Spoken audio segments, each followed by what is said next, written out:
بسم اللہ الرحمن الرحیم۔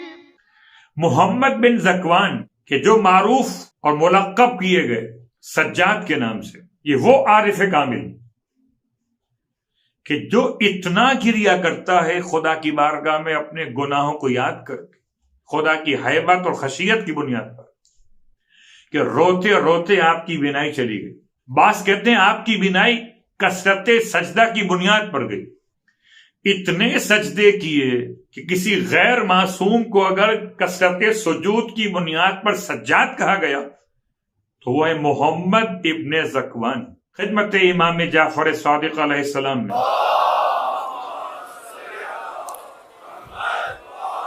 آئے اور امام سے ماہ رجب سے پہلے ملاقات کی، رجب کے استقبال اور اعمال اور دعاؤں کو سوال کیا، اور امام علیہ السلام نے ان کو دعائیں تعلیم فرمائی۔ دعائیں تعلیم کیا فرمائی؟ خالی ایک دعا خاص، صبح اور شام اور اپنی نمازوں کے بعد، صبح اور شام اور اپنی نمازوں کے بعد، صبح الگ شام الگ، نماز پنجگانہ کے بعد الگ۔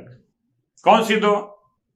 یا من ارجوہ لکل خیر وآمنوا سخطوا عند كل شر، یا من یعطی الکثیر بالقلیل، یا من یعطی من سأل، یا من یعطی من لم یسألہ ومن لم یعرفہ تحننا منہ ورحمہ، اعطنی بمسألتی ایاک جمیع خیر الدنیا وجمیع خیر الآخرہ واصرف عنی بمسألتی ایاک جمیع شر۔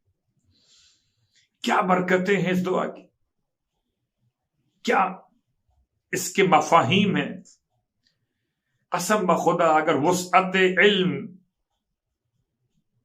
انسان کے ساتھ ساتھ رہے، دامن وقت میں گنجائش ہو، تو اشرا مکمل ہو جائے اس دعا کے اوپر۔ محمد بن ذکوان کی شخصیت کے ساتھ یہ دعا کے کلمات امام علیہ السلام کی بارگاہ سے، یا من نرجوہ لکل خیر۔ خدا کا بڑا احسان ہے کہ جیسے ماہ رمضان میں یا علی و یا عظیم یا غفور و یا رحیم، اس طرح ماہ رجب کی یہ دعا تقریباً نمازیوں کو یاد ہو جاتی ہے۔ الحمدللہ۔